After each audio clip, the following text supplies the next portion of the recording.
Dissenting opinion is the complete opinion kasi it considers all facts.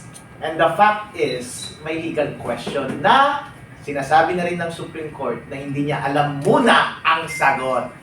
At sabi ng dissenting opinion, habang hindi natin alam ang sagot, gawin natin ang trabaho natin na mag-serve ng due process na nakalagay sa Konstitusyon bago natin i-deprive ang liberty ng isang mamamayan. Sabi po, para sa akin, ang ibig sabihin ni Justice Xavier is that yung mangyayari is an executive overreach. Lumalagpas na po ang executive ng magpatupad ng hindi dumadaan sa ating hukuman para magpatupad ng isang order ng banyaga dito sa ating bansa. Ano po? Para sa akin po, yung decision ni Justice Xavier, tinugunan yung 4 na requirements bago mag-issue ng injunctive relief. Ano po?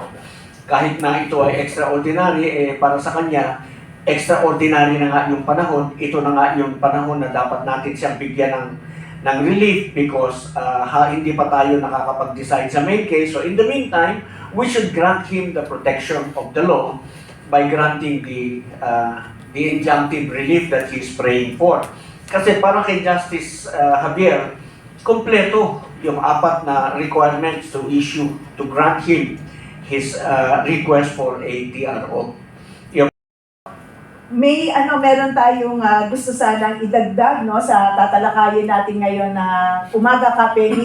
Ito yung yung nangyaring walkout kahapon, no? But bago yun, syempre we will go through our rapid fire questions na parating inaabangan ng ating listeners. Kaya isa lamang po ang itatanong ko sa ating mga guests patungkol dun sa naging dissenting opinion naman ni Justice Amy Javier Lazaro. And to our guest po, the dissent of her opinion calls for the issuance of temporary injunctive relief to protect constitutional rights, to preserve judicial authority. Sa kanya, talagang in-emphasize niya na dapat hindi ma-bypass ang ating Philippine judiciary and to ensure that no irreversible harm occurs before the court can fully resolve the legal and jurisdictional issues. Ang katanungan ko po has something to do with that part of her decision which says, to capture a citizen and hand him over to an international body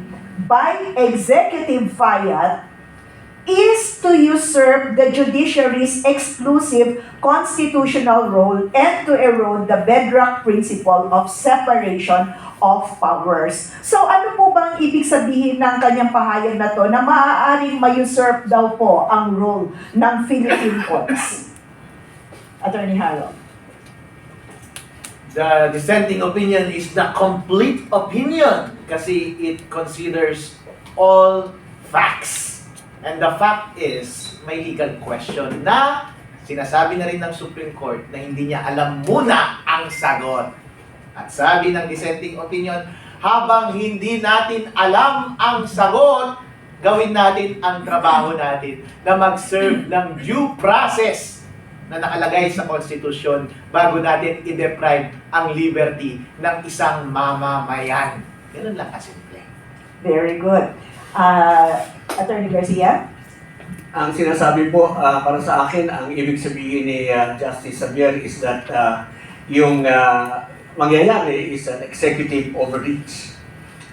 Lumalagpas na po ang executive ng magpatupad ng hindi dumadaan sa ating hukuman para magpatupad ng isang order ng banyaga dito sa ating bansa. Ano po? Para sa akin po, yung decision ni Justice Xavier, tinugunan yung 4 na requirements bago mag-issue ng injunctive relief. Ano po?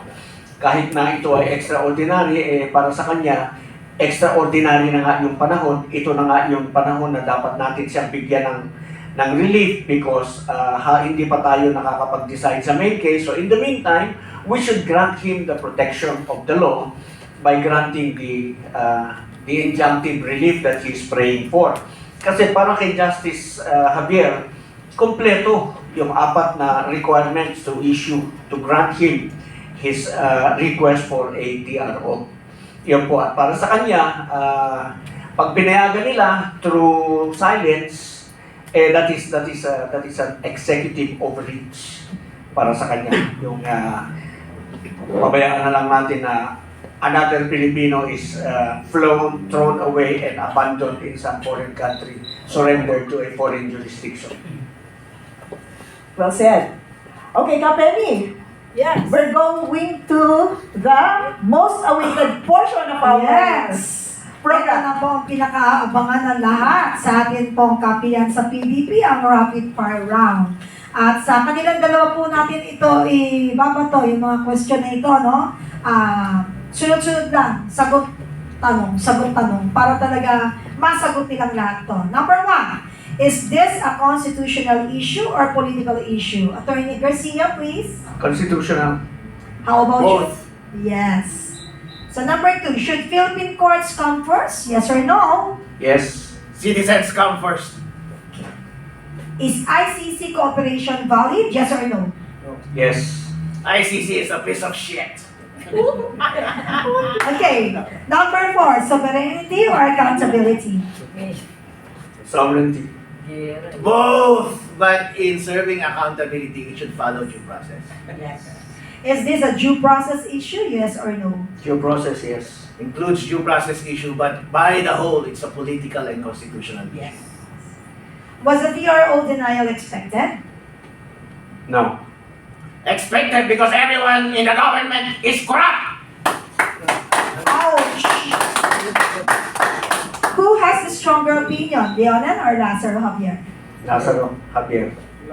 The Filipino have the true opinion. Yes, thank you. Is the Rome Statute withdrawal decisive? Is the Rome Statute withdrawal decisive? Yes, dapat yun. Paliwanag ko mamaya. Okay, thank you. How about you, Attorney Haro? We have withdrawn from the ICC already, so there's no jurisdiction over us. Okay, para po ulit sa inyong dalawa. Executive power or judicial power? Judicial power. People power! Yeah! Ako na magsasabing, yeah, bebe. Okay. Is this headed back to the Supreme Court and back again? Is this headed back to the Supreme Court and back again? Yes. Procedurally and by constitution, it heads back to the Supreme Court because it's a constitutional question. But before that, it might end up to the people at large. Okay. Could this reshape Philippine constitutional law? Attorney Garcia? Ano? Could this reshape Philippines constitutional law?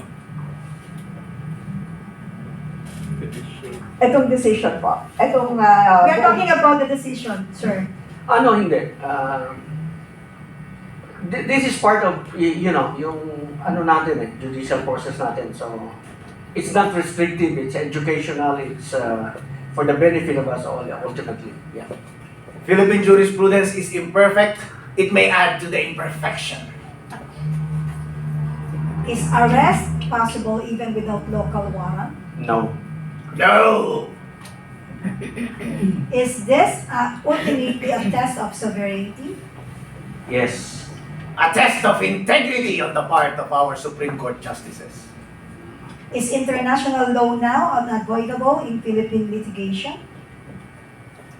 In some cases, involving international law. We cannot avoid international law if it is wielded right. Ang galing.